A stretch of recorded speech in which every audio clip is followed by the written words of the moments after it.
mga beshi, ayan. Maniniwala ba kayo na makakakita kayo ng murang lipstick na meron na kayong 6 na piraso? 6 na piraso mga beshi ko, ayan.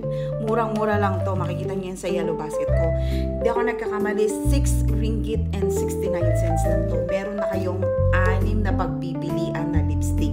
Imagine niyo, 6 na lipstick na yan. Ayan, sa 6 na lipstick na yan, ayan. Titingnan natin, papakita ko sa inyo, ayan yung mga shade dito. Tsaka yung pinaka-paborito kong shade sa 6 na to. Actually, sa lipstick na to, magsisimula to from dark to light color. Ayan. From dark to light color. Papakita ko sa inyo kung ano ang pinakamagandang lipstick na gustong-gusto ko. Actually, hindi naman ako mahilig sa mga reddish talaga na lipstick, pero ipapakita ko sa inyo kung gaano siya kaganda. Okay. Itong unang lipstick na to, ito yung shade number 1. Shade number 1. Tingnan natin kung gaano siya kaganda. Ayan. Sa mga may hilig sa mga light color, maganda tong lipstick na to.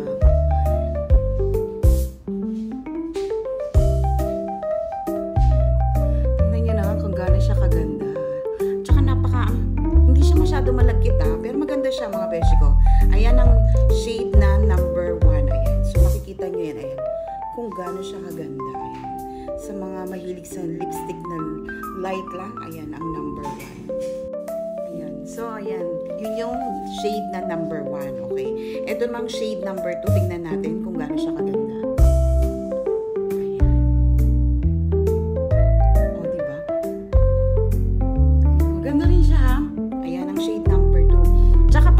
Siya nagiging matte siya. Transfer proof siya. Di ba? Ito ang shade na number 2. Di ba? Parang medyo may pagka-orange siya. Ayan ang shade na number 2. Ayan. Ayan. So, ito naman ang shade na number 3. Ayan. Parang, nahirap akong tanggalin yung lipstick ko. Kasi ano siya, matte siya. Tapos, sabi ko nga, transfer proof siya. Di ba? Ayan. Ito naman yung number 3. Ayan. So, sa mga mahihilig sa kulay pula, pwede rin siya. Ayan. Diba? Maganda rin siya. Gusto ko siya. Bet ko to, yung mga number to. Ito ang number 3. Ayan. Sa mga mahihilig sa red, ayan ang number 3. Ayan ang number 3. So, ito naman ang number 4. Ayan, sa mga mahihilig talaga sa mga red, ito ang number 4. Ayan ang shade niya. Tingnan nyo naman kung gaano kaganda. Yan ang number 4. Tapos ito naman ang number 5. Ayan. Ito medyo may pagka red na red talaga siya. Ito ang number 5. Ayan ang shade ng number 5. Ito 1, 2, 3, 4, 5. Ayan ang shade ng number 5. And ito, gusto kong malaman to. Gusto ko tong last shades na to. Gusto kong malaman. Pero in fairness ang hirap nga tanggalin. Mahirap siyang tanggalin. Talaga. Sa totoo lang. Ayan. Anyway, subukan natin to. This is the last number. Number 6. Ayan. Makikita nyo, number 6. Ayan. In fairness maganda siya.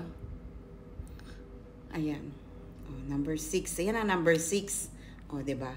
Ito ang shade na number 6. Ayan. So, itong 1, 2, 3, 4, 5, 6. Yan ang shades ng 6 na yan. So, mamimili kayo dyan kung anong gusto nyo, kung ano yung babagay sa inyo. So, yan, murang-mura lang to mga beshi. Transfer proof siya. Matte siya pag tumatagal. Ayan, nakikita nyo naman siya kung gaano siya Ayan, hindi siya basta-basta na bubura. Hindi siya basta-basta na bubura. Ayan. O, diba? Nasa yellow basket ko lang yan mga beshi ko. Ayan, click nyo lang yung yellow basket. Napakamura lang nito mga beshi ko. 6 ringgit and 69 cents. So, hindi siya mabigat sa bulsa. Ayan. So, mga beshi ko, ano pang hinihintay nyo? Click the yellow basket and arat na!